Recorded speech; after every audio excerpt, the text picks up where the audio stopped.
I just got to sit down with Meg Mansell, who's the radio announcer for the Edge Breakfast.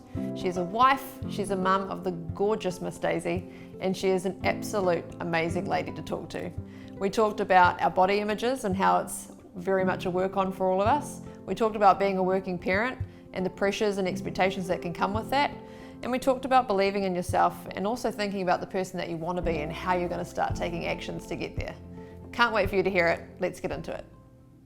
Kia ora, everybody. I am very grateful to be sitting here today at the Edge with Megan. Thank you so much for having us. Thank you for having me. I'm really excited. Yeah, we were really wrapped. So we did the sneaky with Teagues and we were like, Teagues, can you please introduce us to Megan? Because we had a few of our community ask us to talk to you. Stop it. Yeah. You did it. We really did. That's so nice. Anyway, I've got some people to email who had asked us, so I'm going to be like, right, we've done it, and that we're going to give them the first look at it as well. So thank you for that. That's really nice. It's a huge honour that you think of me. Yeah, and that's what we're about, is trying to tell those stories that people want to hear. And if we're asked to, then we'll find our lanes to get to, which is really great. So so thank you. So talk to us about where you grew up and how you got to be a radio announcer. I grew up in Lower Hutt, and I remember wanting to get into radio in primary school. So in primary school, I remember for some reason they were talking to us about careers that young, which is a little far-fetched if you ask me now as an adult. But I remember they had a list of like approximate wages of different jobs. And I remember the radio announcer looked quite high, and I was like, oh, okay, that's going to be me. And it was like planted the seed then, but I also loved Polly Gillespie. She was on ZM, and very much so, Wellingtonian girl, obsessed with ZM at the time. Yeah. And I just loved her. I loved listening to her. I loved how honest she was. I loved how funny she was. I thought she was like this funny woman, and I don't think I knew many other places at that time in the 90s that women were really funny in the media as much. And I thought she was just fantastic. And I had it from then. And I'm sure I got told many, many times over to think of a backup, but I didn't. And I didn't. And oh my gosh, so many people, I had people tell me like, what will you do if you don't do that? And I just didn't have any other ideas.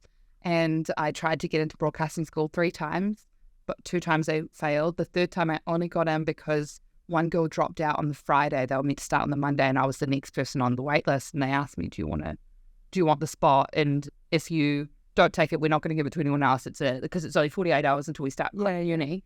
And I said, well, what if I can't take? Because I had a job. I was living in Wellington. I had a job. And I said, look, if I don't take it now, can you promise me a spot next year? And they said, no. So that was that. I put the job on the spot. I flew to Christchurch the next morning, and I started university on the Monday, and I had friends asking me for coffee on the Wednesday, and I was like, oh, no, I've moved.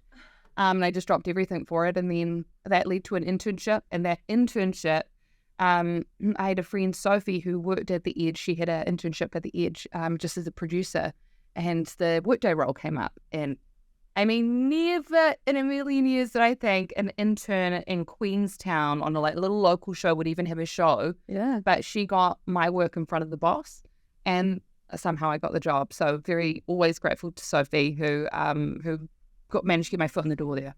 Yeah, because I wouldn't have believed in myself. I wouldn't have even gone for it if she didn't tell me to. So that's a little hack for you that who knew. I had no idea I could get it. So go for it. But it also proves like take those opportunities, yes. right? Yeah. Because you literally never know who's watching or where it could go, or it's just so many times we're like, oh, we'll just pass that one up for now. There's no point. And that's how it felt. It felt no point. And so forever grateful that she believed in me more than I believed in myself at that point. Yeah.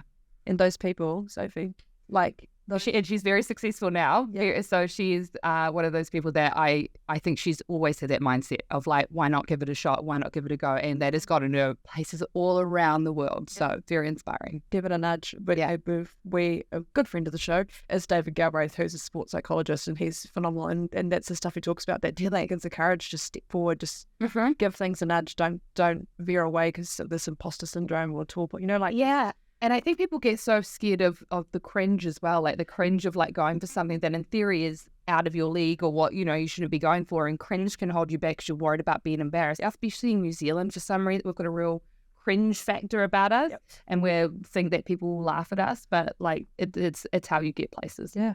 And if they have never been in your shoes, don't take lessons on how to tie your laces from them. Very true. Sorry about it. This is what I'm going to do. Very true. Saddle up or take the other way. Now, being at high school, being a kid is a pretty challenging time anyway. But talk to us about that vibe of like fitting in and standing out effectively for you. Yeah, I always felt I felt something back in high school and in probably primary school as well, which is like helped me in adulthood. But when I was younger, it was a quality I hated about myself, and I felt like I didn't have the ability to blend in or to change my personality or change who I was to fit into where I wanted to be, if that made sense. I have friends who are much more social butterflies than I am, and they were able to say the right things or do the right things. And it's not that they're people that don't have a backbone. They just could figure out how to do it, and I never really knew how to, and I hated that about myself. I specifically remember one night, which is probably a bad example of it, but there was a party, everyone was at this party, and then a boy racer came along and said, "Hop in, girls." And I said, "No." And my friends were so mad at me because they were off to this other party, and he obviously looked very cool, and I couldn't stop my own like morals or what I felt in myself to just be cool in that moment. And I remember I had a friend of mine like just get so mad at me, and I ruined her night because she felt like she had to stay with me, and we ended up missing the party and missing the fun and stuff. But that part of me now is, I think, one of my best qualities as an adult, knowing who I am, knowing my morals, and knowing my own opinion, and not having it muddied, because I don't know how to be anybody else. I don't know how to be fake, and I don't know how to not be very open and vulnerable. And sometimes it'd be easier to not be as vulnerable because it opens you up for a lot of just everything, good and bad. Yeah. But I don't know how to. That part of my brain never developed, I don't think, which is good now in this job I'm in, because it's allowed me to be honest about things, and people have related to me in lots of ways. Yeah. But in high school, that was hard. It is. I have a similar example. So my friend had a boyfriend who was a boy racer, and he was driving us to our friend's party in Cambridge from Hamilton. And I jumped in the car thinking we would be like decent. Yeah. Never been in the car with him before. We were on a 100k road going close to 200ks, and he thought he was hilarious doing that. Oh my gosh. And so I, from the back seat, said, "You need to stop the car right now." And my friend's like, "Just chill out, Tess. Everything's going to be fine, blah, blah, blah." And I was like, "Yeah, stop the car now." So he pulled over on a highway, and I got out, and he took off. Because I said, "I don't care. I will sort myself out. Just let me out of the car." And I've become a role model for friends of mine who've got daughters coming into that age. They're like, "Can you tell them about that story?" Because that girl and I are still friends. That guy is an idiot, and she's not with him anymore. And she learnt the lesson, but just, took that bit longer. But I was silly enough to get in the car, but I was smart enough to be non-negotiable and get myself out of the car. Right. And how it's scary as a teenager. Right at the time, you know, probably at some point you would have known it was the right thing to do, because that's why you did it. But at one point you probably thought to yourself, like, why can't you just be cool? Yep. 'Cause I had that all the time. But I knew it was the right thing to do. Yeah. So I think you're right. It can be really hard at that age, but it does create like a good foundation when you're an adult. Yeah. And I hope my daughter's like that too. We've just seen Miss Daisy, and I believe she's already got that spark. Yeah, it's pretty opinionated already. Yeah. It's good though. It's strong. We want Yes, girls very strong. Now I often get triggered when people talk about working mums, or like how do you juggle but we don't often ask dads, and that's not a criticism to anybody, but it is often more of the language we ask a mum. But from a parent perspective, for both of you, how has that been for you guys having Daisy, and then what has that transition been like coming back into work for both of you? We've got a unique situation where we are in what you would, I guess, say a modern situation where my husband quit his job, his career of 10 years. He was also in radio, 10 years, and he quit to be a stay-at-home dad. And that wasn't the plan. The plan was I went back to work after 4 months of giving birth, back to getting up at 4 a.m. And as you know, and you can imagine, a baby doesn't know I'm going back to work. So it doesn't matter that I'm getting up at 4 a.m. She's still waking up in the night. And it was really hard. The thing that got me through it was truly and utterly mindset and probably adrenaline of like, I had to do it. There was no other. Sometimes that really helps, of just like, there's no other way. You just got to get through it. I had to do it. I had to come in. I had to wake New Zealand up. I had to be more energetic than anybody else, let alone just get to work. Yeah. My job was to make other people happy and energetic and feel excited about the day. And I knew how hard it was going to be, and it was probably a tougher struggle mentally getting pregnant, because once I was pregnant, I was like, well, it's just got to be done. Yeah. It's just, there's no two ways about it. So I was going to take 4 months, and then my husband was going to take 4 months after me. And then at 8 months, we had a nanny who was going to come in at like 4 a.m. to our house because he also worked morning hours. So we both worked in, 4 a.m. shifts. So we had to have a nanny come in, and she got a head injury a week before she was meant to start, which she's all better now as far as I know, thankfully. And it was one of those things that at the moment it seemed like the world was ending, but it's become the greatest gift, without saying many horrible things about her. Obviously, I'm glad she's okay, but for us and our family, what we thought was the worst possible thing that could possibly happen to us was the best thing that could possibly happen to us. And that was Guy. It was Guy sitting there going, you know what, I've really enjoyed these past 4 months. Would you mind if I quit my job and did it full time? That was all I wanted. I just so wanted him to be a stay-at-home dad. I didn't want to pressure him. I didn't want him to resent me or Daisy if it wasn't his choice and his decision. So I was so relieved when he said those words. I was so happy. And, we're coming to his second birthday. It makes me emotional because he just loves it so much. He's the happiest he's ever been. He's so fulfilled. We've made sure he has to have his side hobbies. We found that being a stay-at-home parent is extremely hard. I only did it for 4 months, and I still know that was harder than being a working parent. Yeah. I've been able to do both. I will admit being a stay-at-home parent to me was harder. Yeah. So we've had to make sure he has social time and gets out of the house, has his own things. But it's been the greatest blessing, which is funny because we thought it was the worst thing ever to happen to us. Yeah. And it's funny how it works out. Well, it feels like that rug's been pulled out, right? Oh, yeah. Support system's just disappeared. We have no family or anything here. We have no village per se, no family whatsoever. They all live in Tauranga and in Wellington, and when we had Daisy, we were in a lockdown, so nobody could even come and visit or anything. So it was very much so. It's amazing how what you go through just makes you realize what you're capable of, and it's made us much more have more belief in our own abilities as people, parents, and everything, and that ability to sort things out by ourselves and together, without being like, well, one of us is going to have to do it, and it getting. Oh yeah, that gritty, awful feeling of okay, well, I'll do it, but I don't want to. Yeah, exactly. That's amazing. Because I earned more money than him at the time, so it was just it was basically it was going to have to be him, but I also needed him to make that decision on his own, and he did, thankfully, and he loves it. Oh, that's epic. Yeah, epic. Yeah, so cool. And also being a mum, you've obviously found a new community within mums as well, which can be epic, and it can also add a little bit of challenges in terms of the comparisons that we make. Yeah. Between what one mum's packed lunch for their kid looks like and what else looks like. So how has that been for you?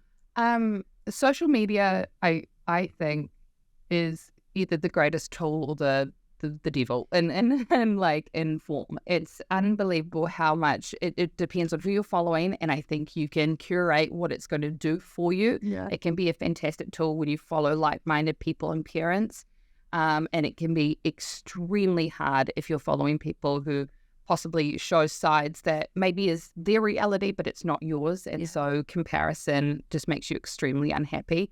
I found a fantastic community online where, because I find myself unable to not be vulnerable and to not be very open and honest, I've talked a lot about the struggles throughout motherhood. And I always thought I was alone in these struggles, only to find lots of people coming forward and saying the same things, but people maybe just not talking about it because it's hard to talk about.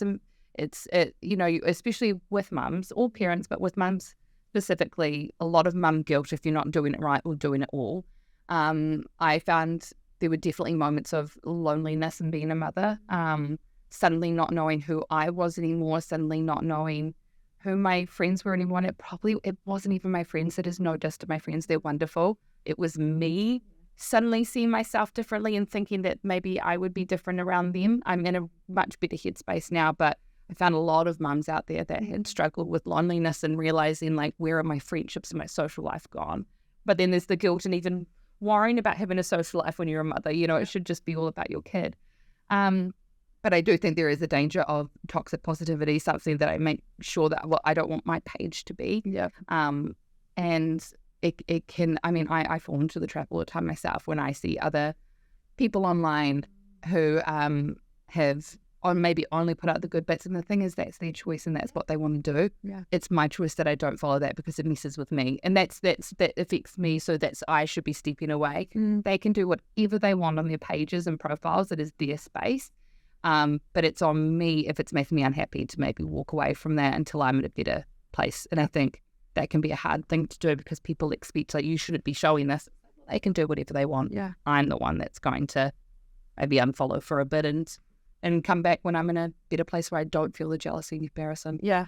That's, to be fair though, that's with anything. Like, you know, Right. like I hear, I mean, even talking to Teagues or talking to anybody really in the limelight that you guys are in, the awful comments and the unnecessary takedowns, I don't know how they have the time, and B, I don't know why you'd take the time if you had the time to do that kind of thing.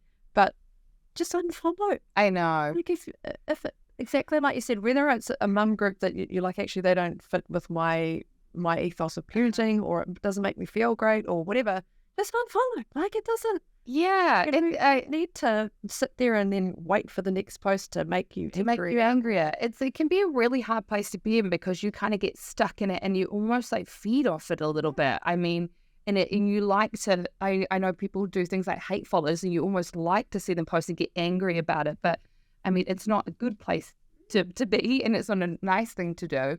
But I don't understand people coming onto somebody else's place and saying, I don't like what you're doing, unless it is harmful. And I do think sometimes if there's something that is harmful and maybe that person doesn't realize how, then there's a time and place to maybe educate and how educate. But if it is just casual content and it's making you mad, you can always walk away. Yeah. Yeah. This has just triggered my brain, but like we should imagine each Instagram page as someone's house. Mm-hmm. Like if I came to your house, there's no way I'd be like, I don't like how you do that with your daughter. Right. Well, I don't like what you're wearing right now. Would be like, thank you so much for having me. Yeah. And I'm just going to go now. You know. Exactly it. We get very brave behind our screens. Yeah. Brave is probably not the right word even. We just get very bold mainly behind our screens. And we also make it very much so about us because it's on our feed and it's in our faces. But you've got to remember it's their curators, their space. Yeah. Yeah. And so, and with all the work that you do you find this happens in your social media? I'm very lucky that I really have people coming into my space and saying negative things. I feel almost like, and not superstitious, but I almost feel like I want to touch wood on that because I do feel very lucky to have that.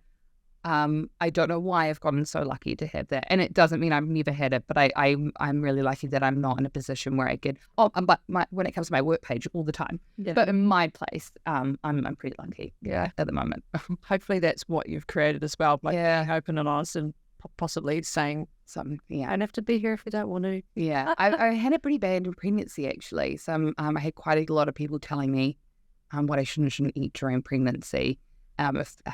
Which was a lot of people also asking about my weight in pregnancy. That was an odd one. I don't know why when you're suddenly pregnant, people think they could ask me your weight. When I'm not pregnant, nobody has ever asked me my weight. But when I was pregnant, oh my gosh, I got it once a day. Once a day, I got a DM saying, how much do you weigh? It was really bizarre. I don't know why, but people were curious. It was really weird. I didn't even know. I didn't weigh myself during pregnancy. So I was just told them, I don't know, take a guess. Good. Yeah, but odd. But I want to follow someone else who worries about it.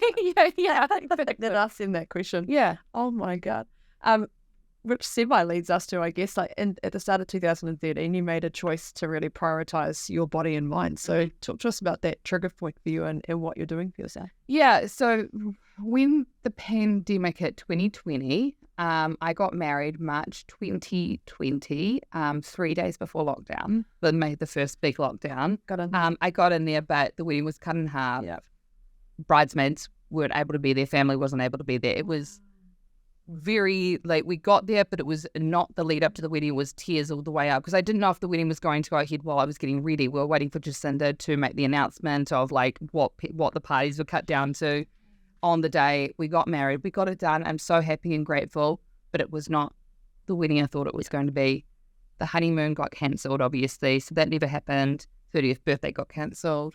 Then I got pregnant in lockdown, so even the little things like being able to go and buy baby clothes at a mall didn't happen. All those little things. Antenatal group, we're able to go and learn And then birth, obviously, and I had a fall during pregnancy, and my husband couldn't be in the hospital with me when I had to bleed. All these little things that like have happened over the 2 or 3 years of the pandemic. That's my experience, and I know everybody has had things cancelled on them and things that have changed because of the pandemic.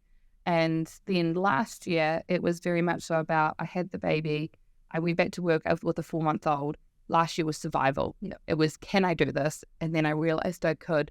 And this year has been the year of mending, healing, trying to find myself again, putting myself a bit first again, because I had 3 years of just hit after hit. And everybody did. Oh my gosh, I wonder how many people around the world are maybe finally taking a breath again and healing from all the things that they just had to get over. Yeah. Oh my gosh, we just had to get over it. There was nothing else about it. You know, like, oh, my wedding was beautiful, but a shambles of what it was meant to be and what it was planned to be and imagined to be. The honeymoon that I still can't even talk about, the dream, you know, booked, saved for years and years and years, just will never happen. That was gone. Even like the 30th birthday, you think of your whole life. You know, you think of the 21st, 18th, 21st, 30th, that went out the window. My mum was meant to be at my first birth. That still makes me emotional, so I can't talk about it. And she obviously couldn't be there and couldn't meet her granddaughter until the lockdown was lifted. Yeah. All of these things that we honestly, all we had to do was just get over it. There was no point in moping about it. There was nothing the whole world was in the same situation. So I feel like this year is finally like the year that I'm just like, right, let's get my mental health back on track. Let's let myself like heal a little bit. And that was the trigger this year of like, last year was survival. This year's the year of mine and guys like mental health and getting back on track. And that was the trigger. And it's been, I mean, we're in October now. It's been we're totally different people from this time last year. Focusing on ourselves and being able to have that, I guess, luxury to do that finally. I read something a while ago and I feel like it's pertinent now, like, because you keep going, if everyone had the things, and we often like, we'll be like, oh, it's not as bad because that person had to. So true. But you can just, there's a health empathy in the world, you know, there's not a limited slice of pizza for empathy. So like, you're allowed to.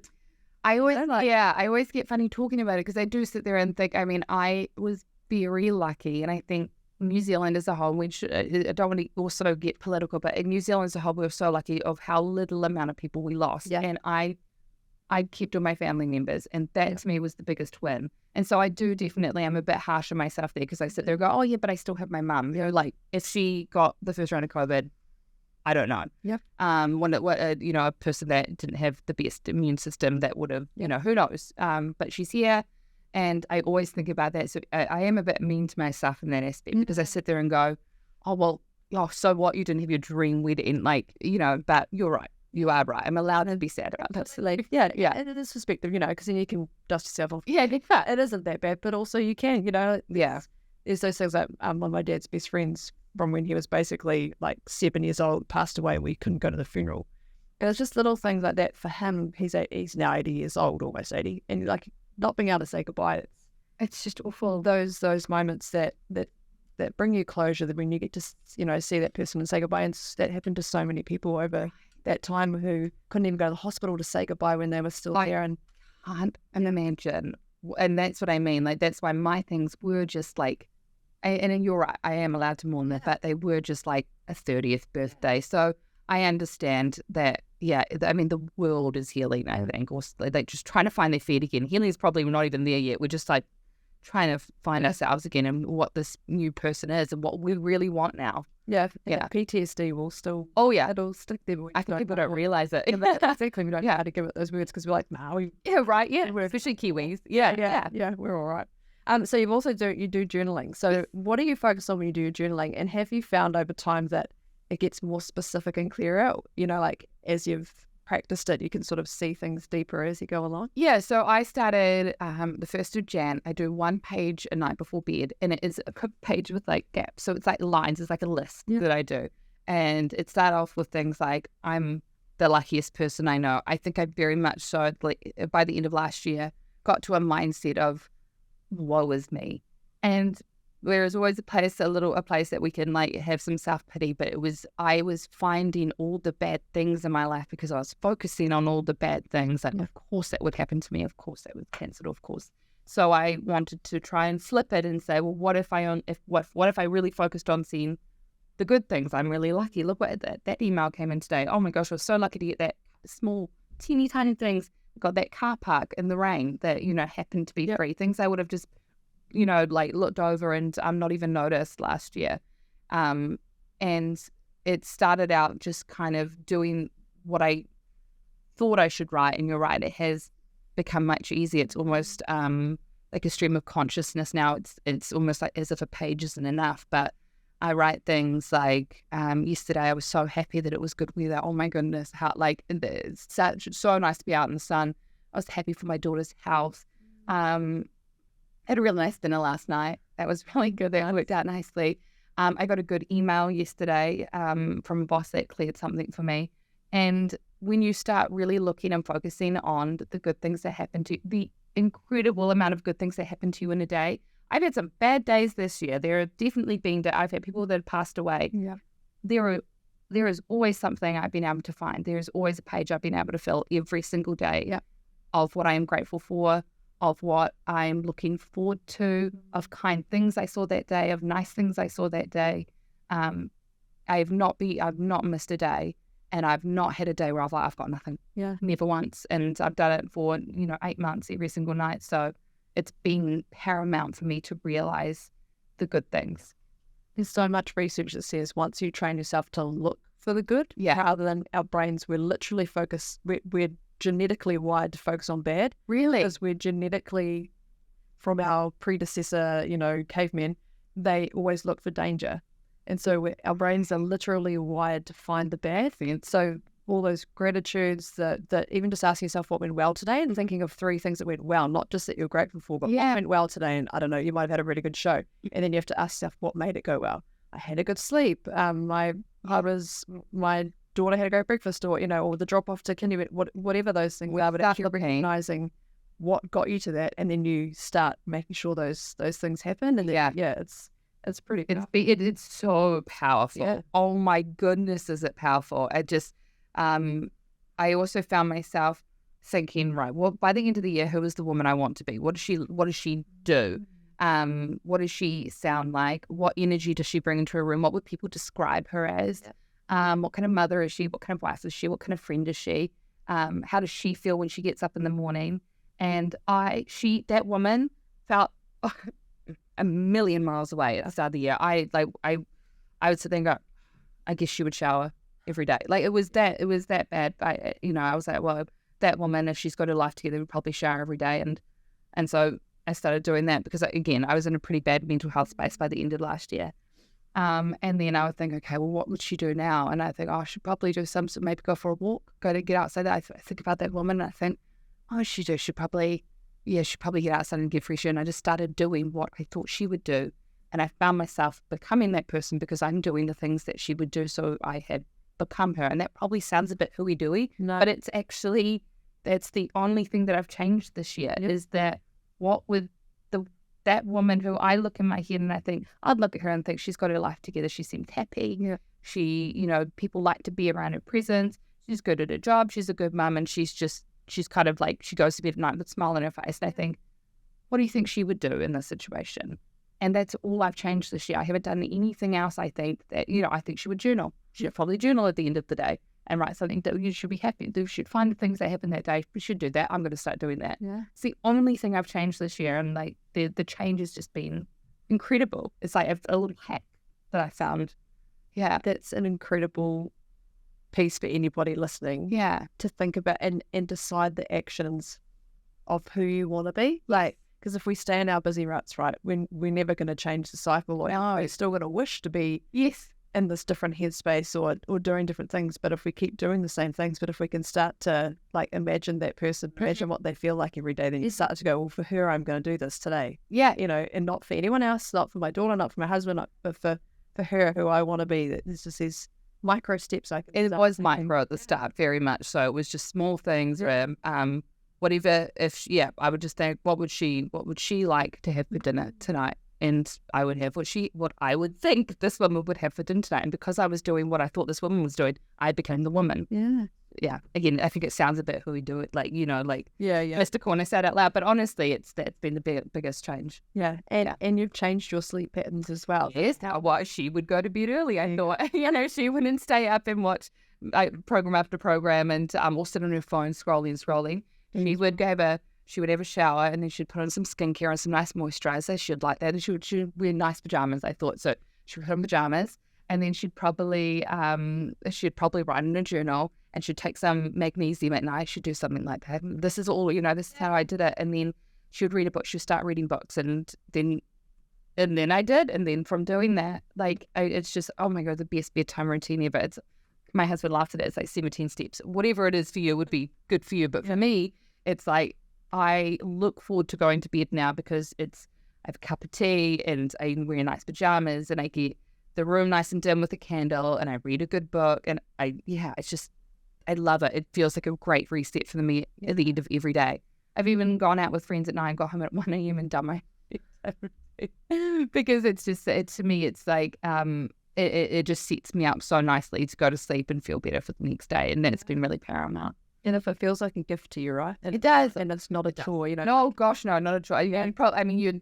People will be listening and go, oh my God, that sounds exhausting. Whatever it is for you. Exactly. For me, that's what makes me feel really good. I like thinking I'm cozy and I've got nice sheets and, I feel fresh and clean and I've got nice moisturizers. That to me makes me feel really cozy and good. So whatever it was, whatever that would be to you, maybe it is watching a movie in bed, but whatever makes you happy.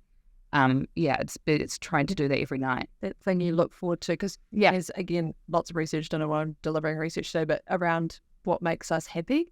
And then what's true happiness. So I could say looking at my phone and scrolling, it doesn't make me unhappy, but is it true, genuine happiness of like sitting down, having a conversation with someone that I really care about, or reading a book that like makes my imagination go on different places, or learn, or whatever those things are. So actually then beginning to not measure, but like look at a moment and go, I'm not unhappy, but could I spend this time differently, finding something that brings me true happiness? Is it a walk outside? Is it I go cut flowers out of the garden, or bringing my mum, or whatever that thing is, but actually starting to look at that side as well. Absolutely. Though it's not making me unhappy, what is true happiness? That means that I'm connected to people, I'm in flow, I'm enjoying whatever I'm doing, I'm doing my bedtime routine, and I feel like I'm treating myself to get ready. That's sometimes also we just need to scroll.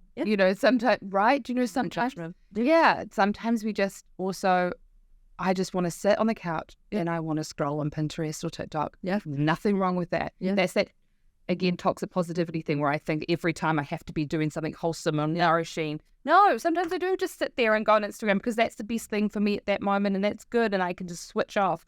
So it's definitely not doing something where you sit there and you think you have to be this kind of perfectly nourished person. Those parts of life fit in there, but as long as there's a balance, it's not always.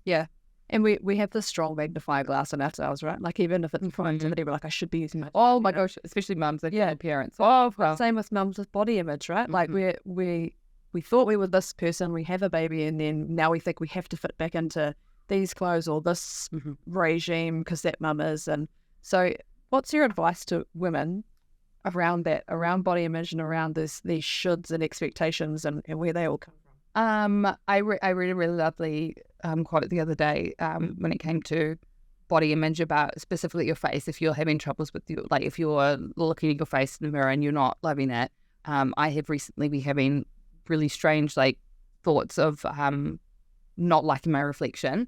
And I'm like, it's new things. It's things that I didn't even notice about my face before that suddenly I'm like, well, I hate that now. And I don't know where that has come from.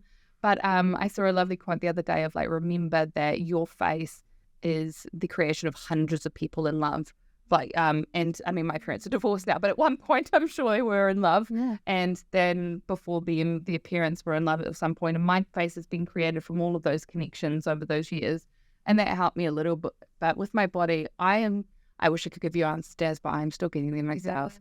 I am very much so still looking in the mirror and getting used to this very new body of mine that I now know there 100% be no going back. I have a belly hang. I was a very pregnant mama, and that has caused my belly to hang in a way that unless I get surgery, it is not going back.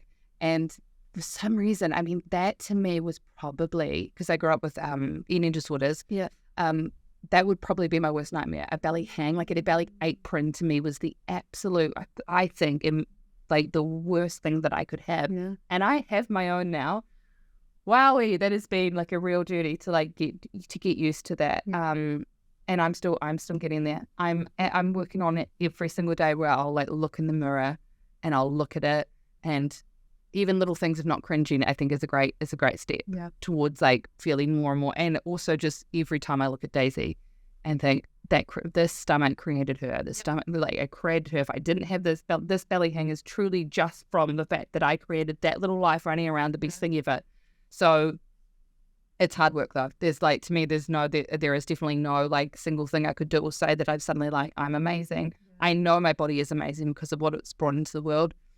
I wish I could convince myself there. Yeah, that's not easy, and I'm exactly the same. So I've had 2 Caesars, and I've got this belly thing, and you seriously love yourself, and you're like, be grateful, like yeah, right. Alive, you're well. Yeah, you're able to have kids. You're like I know people that can't have kids. You know, like, and so then you get it's oh my gosh, mum help, right? Just all parts of it. Yep. But I definitely am not in a place that I'm like, I'm amazing. I love my body, but I am in a place for very much of being grateful for it. Yeah. So I think they will get there eventually. And I'm way closer now, but there's still definitely times where I wear something that I can see the hang on the side, and I think other people will be disgusted by it, and then I kind of give myself a little slap on the face and realize that nobody else is actually probably caring about your body at all. No. And yeah, so I'm still getting there. And if they have a situation with it, that's theirs. Yeah, that's their own addiction. That's easy to say too, right? And yeah, I know that. But like I read something as well similar to yours with looking at your face, because I'm the same. Like I'm like, when is all this, like when I smile now, it's like my eyes close up because my bags are so big. But it said, don't forget that the face you're looking at is the face your daughter looks at every day, and she thinks you're beautiful, and you want to show her that. Because she looks like you, because everyone says, right, oh, your daughter looks so much like you. Well, I think she's beautiful. Yeah, so why don't I think I'm beautiful? And so just those kind of things as well. And it doesn't make it easy again, but it's another awareness. Actually, they do say she looks like me, so and I think she's beautiful. So I need to start. Definitely right. And making sure that language is said in the home. If I have any bad language with my body, it's never said out loud. But there's so little sponges, it's even in my face, that I make sure that there's no like little snarl that I pull at myself, because whatever she sees I do, she'll start to think about herself. And you're so right. Her face is my face. How could I ever think my face is ugly when we've got, the same features? So that's a great one to think about. Yeah. Sometimes those the doom scrolling, that's how I found that. Yes, sometimes it's good. Doom scroll. But it's got its moments. Now in the mahi you do here at the Edge, you bring so many people joy, and it brings you joy just to sit there and listen to you guys, and it sounds like so much fun. And I imagine that also brings you joy at the same time. So talk to us about what work is like for you in terms of, getting up at 4 o'clock in the morning, and particularly in that challenging time for you where you have a young baby at home and you're dragging yourself out of bed, effectively going, we got to show up for New Zealand today. I'll tell you, I'm coming, but what's that like when you come in here with the energy of your team? Yeah, it's definitely that first wake up is tough. Daisy is not a good sleeper even at 2 years old. I think I can count on one hand how many sleep throughs we've had. But again, it is what it is. We kind of gave up on sleep for 5 years and our hands mentally. So we'll probably have another one, and then we start all over again. But I am the luckiest person alive to walk into this room with 4 of the funniest human beings you'll ever meet, who will give you the extra energy they have if you need some. And it does feel like I'm rubbing, like I almost feel like I'm just rubbing it in a little bit, but I'm so lucky. I work with my best friends who make me laugh every day. It makes the job easy, and there's almost no other way to say, like, I'm so grateful for them. I love them. They love me. Our whole team's great. And the happiness that you hear if you do listen on air is pure, genuine, soon as those mics are off, it's still happening in between the breaks. We're still laughing and having fun. We're on holiday and all we do is mess at each other. It's like, it's just, yeah, I'm so lucky. I'm so lucky. Yeah. Yeah. We try and, because we do a lot of workplace wellbeing stuff and it matters. Joy. Oh my gosh, it does. Joy matters. We should just be going to go to work to go through the motions. No, It's got to be those pockets of joy, and not constant. You know, there's times where you're on spreadsheets and you're on documents and stuff, but still there's that joy element that's got to be there, and you created if it's not. Yeah, I've definitely been in places before where it has not been there, and the difference is very, you're right. If you've got somebody in a room who is more a drainer than a giver, it is really hard, and that wouldn't have added to my mental health. That I struggled. So I'm lucky, and I think I can appreciate even more now because I know what that's like versus. So yeah, very, very lucky to have the situation I'm in now. But you're right, it is very hard to be in a workplace when you're with people that not your people. Yeah. Can you imagine that 4 a.m. wake up if you were dreading? No, that's hard. So hard. Right. Well, we're going to move to quick fires. Okay. I'm such a talker. That's the thing. I will do it for a living, so I talk too much. Okay. You do not. Please, you give us whatever explanation you like. If you could have dinner with any 3 people in the world, past or current, who would they be? I'm going to be very vapid here, and I'm just going to say Taylor Swift, Sophie Turner, and Ryan Reynolds, purely because they recently hung out at a football game, and I would love to know what they talked about. I know it's not a very cool answer, but it's my answer, and that's exactly who I want to have to dinner if I was to have them tomorrow night. I was in Wrexham the day before Ryan got there, and I was so sad. No! And I begged my husband because we found out he was coming. I was like, please, we're staying on the day. And he was like, no, please. Yeah. I will do anything. Anything. What is your favourite smell? Daisy. I know it sounds probably really dumb, but Daisy, the smell of her hair, the smell of her face, everything about her, delicious. Bottle of that. Yep. What song is currently on repeat on your playlist? Ed Sheeran's album Autumn Variations. My favourite one is called That's On Me. It's like this poppy preppy song, but the lyrics are actually about how much he struggles with his mental health. So a good one to go and listen to if you think that celebrities unaffected. It's very poppy. If you don't listen to the lyrics, you probably never guess what it was about. It's good. What are your 3 favourite books? I Am Pilgrim, The Orphan X, and Fourth Wing. Nice. What is the best piece of advice you've ever been given? It was my hairdresser, Katie, randomly gave this to me the other day, a few months ago. She told me I was churning. I'm a churner. I churn and overthink of what I did and what I said and could I have hurt this person and that. And she said, okay, have you punished yourself, you think, more than anybody else? If somebody else was in the situation, it was your friend that had gone through this, do you think you probably punished yourself more than if you were telling a friend that they did something possibly wrong? And I said, yes, I am absolutely my harshest critic. And she goes, do you think that's enough now? And like the words "that's enough now" have been so paramount of me to like stop that overthinking, to stop being so mean to myself of like, okay, yes, you might have done something you could have done better then. Yeah. You've told yourself off for 48 hours. You've been your worst enemy. You've been really awful. That's enough now. Time to move on. You've learned from it. Let's keep going. Yeah. That's probably the best for my mental health. That reminds me, did you ever see the movie Babe, Pig in the City years ago? That'll do a pig. That'll do a pig. Yeah, exactly. That's what that reminds me. That'll do a pig. That'll do. Where or what is your favourite hidden gem in New Zealand? Oh God, I didn't think of what, but maybe where Whangarei heads. Me and my husband have been there a couple of times, and for some, we love it there. We love Whangarei. Yeah, it's gorgeous. Qualities you love about yourself? I would say I love when I put my mind to something. I'm unstoppable. I'm very determined, and I'm really proud of that. When I work really hard towards something, I will keep working. I think that's a really cool quality. And I think teenage Megan would agree, since you're here at the end. Exactly. When getting interviewed. Like, how many do that? Yeah. Now, our last one, we have these wellbeing cards. So we're going to go for a random in here, so you can pick anything you like. What's the one thing you'd like others to remember about you at the end of your life? What an emotional card to end on. Oh my goodness. I would like them to think about how I made them happy and laugh. I'd like them to think about the moments that makes me so emotional. that we just had lots of fun together. I'd like to think that people think I'm fun, carefree, happy, energetic, energy to be around, the ray of sunshine sort of situation. That's what I'd like to be remembered as. Yeah, how I made them feel.